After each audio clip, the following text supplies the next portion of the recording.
অযোধ্যা পাহাড়ে নির্মাণ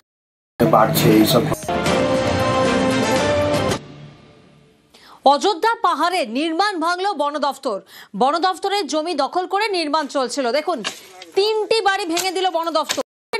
দেখো প্রিয়াঙ্কা, একেবারেই বন দপ্তরের জমি দখল করে বেআইনি নির্মাণ করা হয়েছিল এবং অযোধ্যা পাহাড়ে এই ধরনের বাড়ি চিহ্নিত করে বন দপ্তর এবং তাদের নোটিশ করা হয় এবং তাদের সতর্ক করে বলা হয় যে নির্দিষ্ট সময়ের মধ্যে বাড়িগুলো তারা নিজেদের উদ্যোগে ভেঙে দেওয়ার কথা বলা হয় নোটিশে, কিন্তু তারা কর্ণপাত না করায় বন দপ্তর আজকে একেবারেই নিজেদের উদ্যোগে বন দপ্তর সেই বাড়িগুলোকে ভেঙে দেয়। 2টি পাকা বাড়ি, 1টি কাঁচা বাড়ি ভেঙে দেয় বন দপ্তর এবং বন দপ্তর এই অভিযান আগামী দিনে আরও চালাবে এবং যে বন দপ্তরের জমি যারা দখল করে রেখেছে বিভিন্নভাবে তাদের সেই বন দপ্তরের জমি দখলমুক্ত করবে। পুরুলিয়া জেলাতে তুমি জানো প্রিয়াঙ্কা, ইতিমধ্যেই বন দপ্তর বেশ কিছু উদ্যোগ নিয়েছে, বিশেষ করে বন্যপ্রাণীর সংরক্ষণের বিষয়গুলোতে যেমন রয়েছে তেমনি পাশাপাশি বেশ কিছু উদ্যোগ রয়েছে বন দপ্তরের। সেই বিষয়ে বন দপ্তর দেখতে চাইছে যে বন দপ্তরের যে জমি রয়েছে সেই জমি কোথায় কোথায় বেআইনিভাবে দখল করা হয়েছে, সেই দখলমুক্তর কাজ ইতিমধ্যেই শুরু হয়েছে